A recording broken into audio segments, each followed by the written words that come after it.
नमस्कार दोस्तों।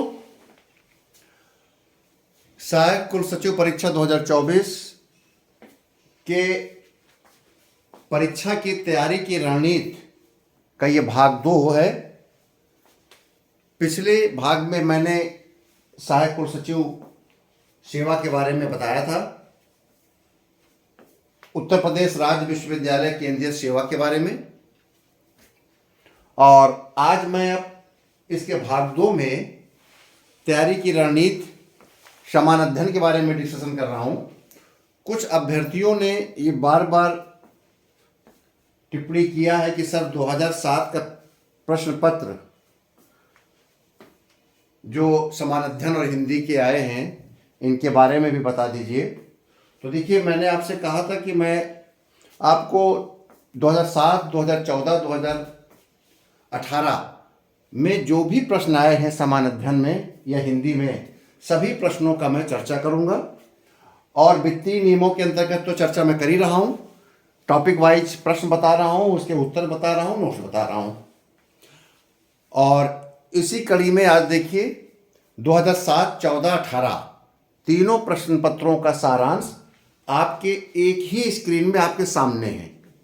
आप समझ सकते हैं कितनी मेहनत करनी पड़ती होगी जब आप इसको कंपैरेटिवली चार्ट बनाते होंगे, जब आप लिखते होंगे।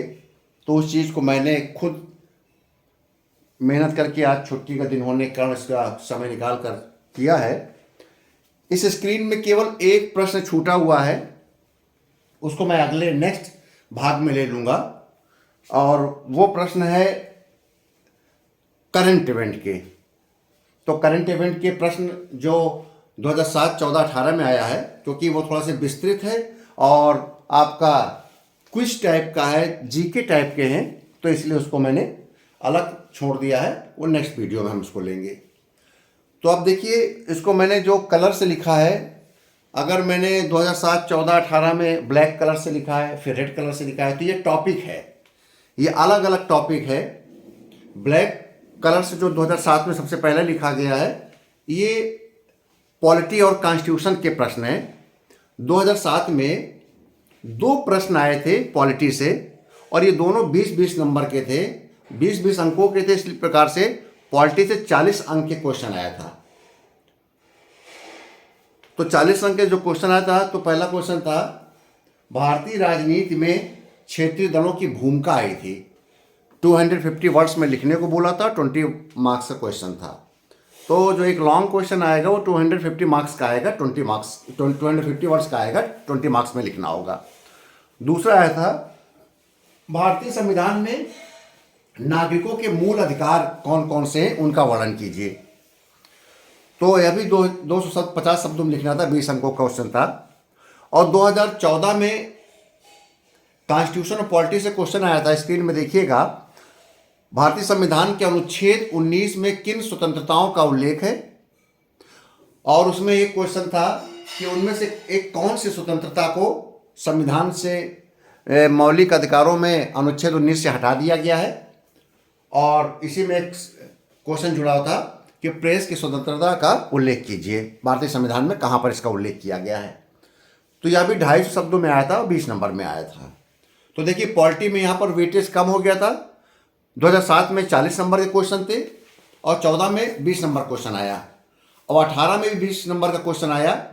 क्योंकि जिस एग्जामिनर ने और जिस पेपर सेटर ने पेपर बनाया था या बनाया होगा, उसने 2014 का पेपर संज्ञान में लिया और सेम उसी के इक्विवेलेंट क्वेश्चन दे दिया। 2014 में मूल अधिकार आया था, फंडामेंटल राइट आया था। 2018 में उन्होंने नीति निर्देशक सिद्धांतों का वर्णन कर दिया, और मूल अधिकार तथा नीति निर्देशक तत्वों के बीच में अंतर कर दिया। कहीं ऐसा ना हो कि 2024 में भारतीय संविधान का प्रस्तावना आ जाए। थोड़ा सा ध्यान रखिएगा, प्रस्तावना को रट लीजिएगा, याद कर लीजिएगा, या भारतीय संविधान की विशेषताएं आ जाएं, या हो सकता है फिर से मूल अधिकार आ जाए। तो कहने का आशय ये है कि भारतीय संविधान का प्रस्तावना, मूल अधिकार, नीति निर्देशक तत्वों को अच्छे से आप पढ़ के रखिएगा। मेरे नोट्स में जाइएगा, आपको सब मिलेंगे। फिर देखिए, रेड कलर से 2007 में इतिहास का क्वेश्चन आया है। ये 20 अंक का था 40 अंक का पॉलिटिक्स क्वेश्चन आया था और 20 अंक का आया था इतिहास का। और एक सामान्य सा क्वेश्चन था, कुछ टिप्पणियाँ पूछ दिया था 1885, 1905, 1937, 1950, 1974। ये भारतीय इतिहास में ये वर्ष किस लिए महत्वपूर्ण है, तो आप ये आया था। और देखिए 2014 में हिस्ट्री के क्वेश्चन 40 मार्क्स के हो गए। पॉलिटी का 40 मार्क्स के थे 2007 में और सारे 20 मार्क्स थे 14-18 में, लेकिन 2014 में उन्होंने हिस्ट्री के 40 मार्क्स कर दिए और 2018 में भी 40 मार्क्स कर दिए हिस्ट्री में। स्पष्ट है कि पेपर सेटर ने 2014 का पेपर उठाकर 18 का पेपर बनाया, 7 के पेपर को संज्ञान में नहीं लिया। तो देखिए 14 के में क्वेश्चन आया था, विश्व की प्रमुख प्राचीन सभ्यताओं का वर्णन कीजिए, सिंधु घाटी सभ्यता का संक्षिप्त वर्णन कीजिए। 125 शब्दों में लिखना था, 10 नंबर का प्रश्न था। और दूसरा प्रश्न आया, भारतीय इतिहास में वर्ष 1893 एक परिवर्तनकारी बिंदु के रूप में जाना जाता है। इस वर्ष 4 महत्वपूर्ण घटनाएं कौन थी, उसका संक्षिप्त वर्णन कीजिए, यह भी 10 नंबर का था। और करंट से एक क्वेश्चन आया, भारत के मतलब कि आपके मॉडर्न हिस्ट्री से एक क्वेश्चन आया, भारत के स्वतंत्रता आंदोलन में निम्न वर्षों का महत्व बताइए। 1902, 1919, 1930, 1931, 1946। ये 20 अंक का क्वेश्चन था। तो देखिए 3 क्वेश्चन आए हैं 40 अंक के, 2 क्वेश्चन था 10 अंकों के और मॉडर्न हिस्ट्री से आपका 20 मार्क्स का। इसी प्रकार सेम इसी के सिमिलर बनाया क्वेश्चन 2018 में। 14 में पूछा था विश्व की प्राचीन सभ्यताएं और 18 में पूछ दिया वैदिक संस्कृति की प्रमुख विशेषताएं। और 14 में पूछा था भारतीय इतिहास का वर्ष 1893 क्यों महत्वपूर्ण था, और 18 में पूछ दिया 1857 का विद्रोह का वर्णन कीजिए और इसकी विफलता क्या कारण थे। ये 10-10 अंक इसने ही बना दिए कोई 2 क्वेश्चन। और मॉडर्न हिस्ट्री से जैसे पिछले वर्ष 14 में वर्ष पूछे गए थे इंपॉर्टेंट, इस बार घटनाएं पूछ दी गई। चौरी चौरा घटना, दांडी मार्च, भारत छोड़ो आंदोलन और जलियांवाला बाग हत्याकांड, ये 20 नंबर का दे दिया। यानी कि 2014 के पेपर को रखकर पेपर सेटर ने 18 का बनाया। 2007 में इकोनॉमिक्स से कोई क्वेश्चन नहीं आया। मैंने देखिए मैंने क्वेश्चन मार्क इसलिए लगा रखा है ताकि आपको क्लियर रहे। इकोनॉमिक्स से कोई क्वेश्चन नहीं आया है, जबकि उसी नीले रंग से आपको मैंने दिखाया है 2014 में 2 क्वेश्चन इकोनॉमिक्स से आए थे। भारत में अर्थव्यवस्था की वर्तमान स्थिति, एक क्वेश्चन था 10 नंबर का, और नोटबंदी से अर्थव्यवस्था पर प्रभाव, यह भी 10 नंबर का था। दोनों क्वेश्चन 125 शब्दों में लिखने थे। और 2018 में क्वेश्चन आया था इकोनॉमिक्स का, आर्थिक वैश्वीकरण भारत के लिए उचित है या नहीं, परीक्षण कीजिए। Economic globalisation is essential, necessity or not, examine. 125 शब्दों में लिखना था, 10 नंबर का था। दूसरा क्वेश्चन था, क्या नोटबंदी काले धन और आतंकवाद की धनापूर्ति की समस्या को रोकने के उपाय है। ये उस समय का करंट देखिए था, नोटबंदी की गई थी 16 में, तो उसी समय का ये क्वेश्चन है। और चूंकि ये पेपर भले 2014 और 18 लिखा गया है, ये पेपर दोनों पेपर नोटबंदी के बाद ही आयोजित किए गए थे। तो 2007 में इकोनॉमिक्स से कोई क्वेश्चन नहीं आया, इसमें आया। फिर हम लेते हैं शिक्षा के संबंध में क्वेश्चन। ब्लैक कलर से शिक्षा के क्वेश्चन आए हैं। 2007 में एजुकेशन पे क्वेश्चन आया था, उत्तर प्रदेश में उच्च शिक्षा की कठिनाइयाँ एवं उसके सुधारने के उपाय की विवेचना कीजिए। 250 शब्दों में लिखना था, 20 नंबर का क्वेश्चन था। यानी कि हर साल आएगा जरूर शिक्षा पर। अब देखिए 2014 को प्राथमिक शिक्षा की चुनौतियां एवं समाधान, 12 नंबर का क्वेश्चन था, 150 शब्दों में लिखना था। दूसरा क्वेश्चन आया, विश्वविद्यालय की कार्यप्रणाली में यूजीसी की भूमिका, इसको 100 शब्दों में लिखना था, 8 अंक का था।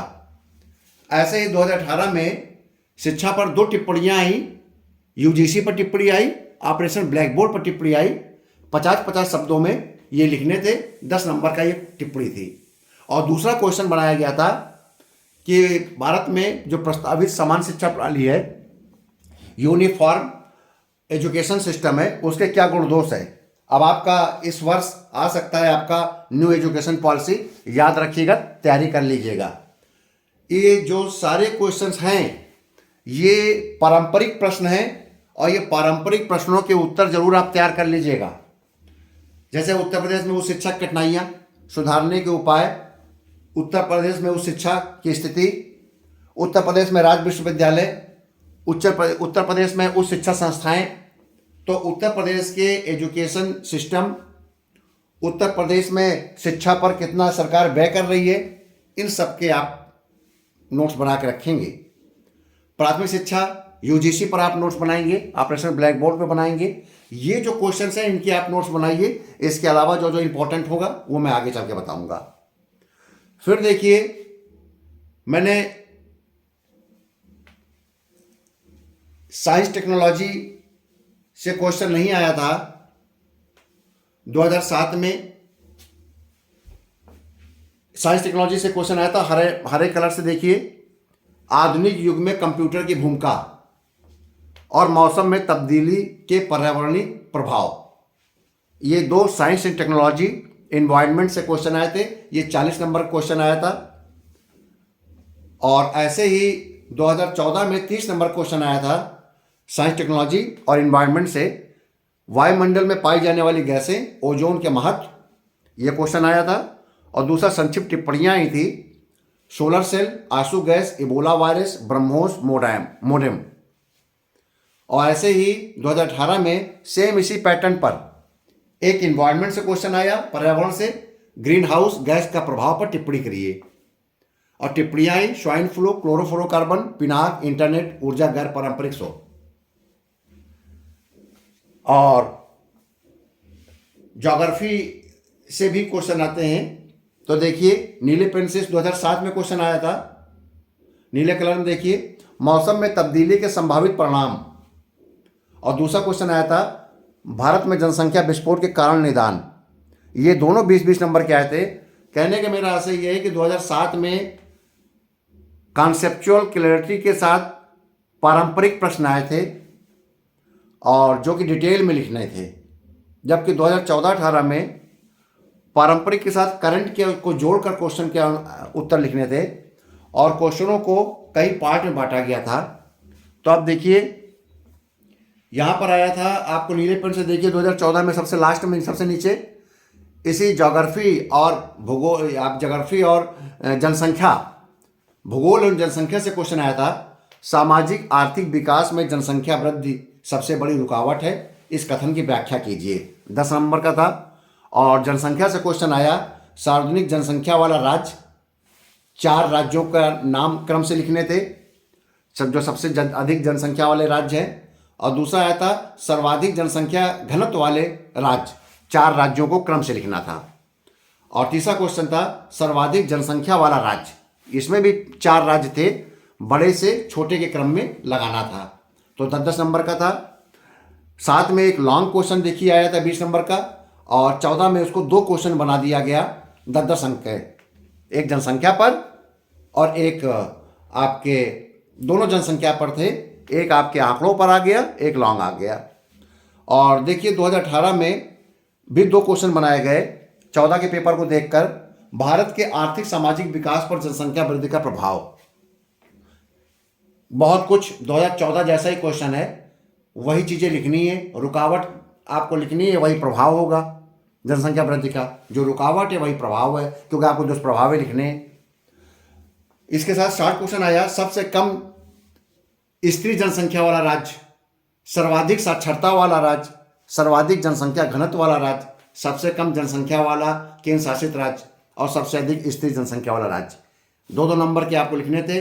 आपको अगर याद होगा आप लिख लेंगे, नहीं तो आपके 10 अंक चले जाएंगे। देखिए फैक्चुअल था, तो आपको इस पेपर से एक, फिर देखिए एक क्वेश्चन छूट रहा है 2007 में ग्रीन पेन से देखिए टिप्पणी आई थी, यानी कि योजना पर एक क्वेश्चन जरूर आता है, योजनाओं पर। तो उत्तर प्रदेश और भारत सरकार की योजनाओं को जरूर आप पढ़िएगा। जब आप जनरल स्टडीज पढ़ रहे हों तो योजनाओं के नोट्स बना लीजिएगा, इंपॉर्टेंट। मैं भी उसमें देख लूँगा और फिर आपको बताऊँगा कि कौन कौन सी योजनाएं आ सकती हैं। तो आम आदमी बीमा योजना आई थी साथ में, और काशीराम समग्र विकास योजना थी। उस समय ये दो योजनाएं चल रही थी, इसलिए क्वेश्चन आए थे। और 2014 में देखिए ग्रीन प्रिंट से नीचे, सबसे नीचे बेटी बचाओ बेटी पढ़ाओ पर टिप्पणी आई थी और सर्व शिक्षा अभियान पर आया था। और इसी प्रकार से 2018 में देखिए ग्रीन प्रिंट से प्रधानमंत्री उज्ज्वला योजना और अटल पेंशन योजना पर क्वेश्चन आया था 10 नंबर का।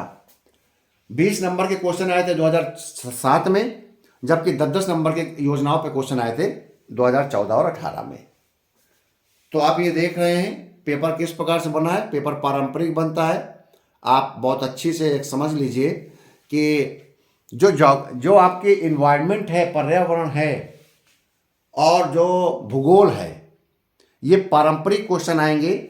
और पारंपरिक क्वेश्चन का मतलब आप लोग अच्छी तरह जानते हैं कि जो आप लोग जो कंपटीशन की तैयारी कर रहे हैं, क्योंकि आप लोग सभी लोग कंपटीशन की तैयारी करके नौकरी कर रहे हैं, 80% लोग कंपटीशन के माध्यम से ही आते हैं। तो ये क्वेश्चन सामान्य रूप से आपको पता होता है। जनसंख्या वृद्धि के कारण, क्योंकि हिंदी में निबंध आता है तो वहाँ पर आप जनसंख्या के बारे में एक निबंध तैयार करके रखेंगे, पर्यावरण पर रखेंगे, ओजोन पर आप निबंध बना के रखेंगे। अगर आपके निबंध तैयार रहेंगे तो इन सारे प्रश्नों के उत्तर आप बहुत अच्छे से दे लेंगे। आपको मॉडर्न हिस्ट्री बहुत अच्छे से तैयार करना है। इस एक चीज़ मैं और बता दूं, क्योंकि वीडियो लंबा हो रहा है, अगले वीडियो में जब डिस्क्राइब करूंगा तो मैं बताऊंगा कौन सी किताबें आपको पढ़ना है। इस जो आपके सामने स्क्रीन है, इसका आप स्क्रीनशॉट ले लीजिए। एक बड़े से चार्ट में इसको आप इसी तरीके से आप उसका चार्ट बना लीजिए अलग अलग पेन से, और आप इसको और अपने स्टडी रूम में इसको पेस्ट कर लीजिए, ताकि आप कहीं पर भी दीवार में चिपका लीजिए एक पोस्टर रूप में, ताकि जब आप तैयारी करें जनरल स्टडीज की तो आपको ये पता रहे कि वास्तव में समान अध्ययन बहुत विस्तृत है, बहुत बड़ा क्षेत्र है, समय कम होगा, तो आपको वास्तव में क्या पढ़ना है। अगले वीडियो में इसका जो पार्ट 2 छूट गया है उसको मैं स्क्रीन में लिखूंगा आपके इस ब्लैक बोर्ड में, और साथ ही साथ किन किताबों को पढ़ा जाए, किन किताबों से पढ़ा जाए जिससे कम समय में अधिक से अधिक आप तैयारी कर सकें और आपका सहायक कुलसचिव परीक्षा के लिए सामान्य अध्ययन तैयार हो सके। बहुत बहुत धन्यवाद।